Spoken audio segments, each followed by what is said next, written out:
Einen schönen guten Morgen aus dem Pepsi Office und einen wunderschönen ersten Advent.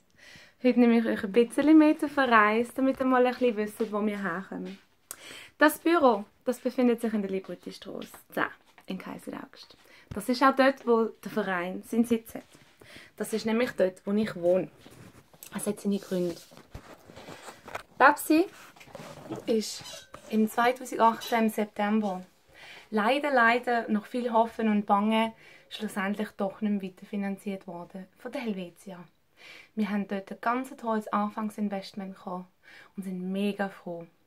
Nur haben wir dann gleich müssen von einem Tag auf den anderen überlegen, was machen wir jetzt, weil wir sind mit 0 Franken da gestanden und es ist ja relativ schwierig, ohne liquide Mittel zu arbeiten. Also haben wir uns entschieden, entweder gehen wir jetzt an und informieren alle und sagen, hey, es ist mega toll mit euch, aber es ist vorbei.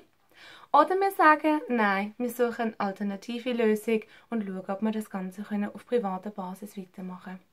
Und genau das haben wir gemacht. Das heisst, wir haben einen Verein gegründet und haben geschaut, dass die bestehende Community weiter die Dienstleistung nutzen kann. Die Dienstleistung, das ist nichts anderes als wie, dass Eltern zu jeder Zeit Kinderbetreuung finden können. Was wir machen, ist wie ein sicherer Marktplatz, wo beide zueinander finden können. Denn uns ist es wichtig, dass beide Parteien gebrieft worden sind. Und das Ganze für 2,50 Franken als quasi symbolischer Beitrag für die Vermittlung.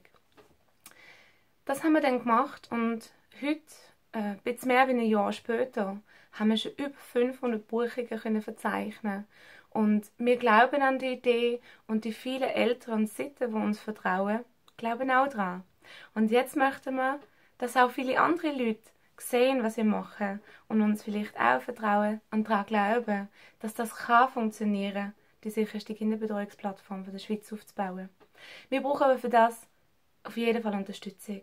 Und deswegen haben wir uns überlegt, dass wir euch jetzt durch die Adventszeit jeden Tag ein kleines Video schicken oder einen kleinen Input geben, dass ihr ein bisschen wisst, wer wir sind und was auch die kleinen Mercis sind, die ihr bekommt für uns, die wir mit wirklich viel Herzblut ausgesucht haben.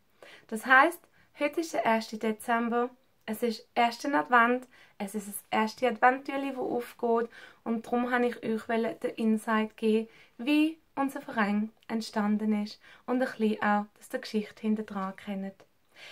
Ich danke euch herzlich und ich freue mich auf die nächsten Tage mit euch. Tschüss zusammen.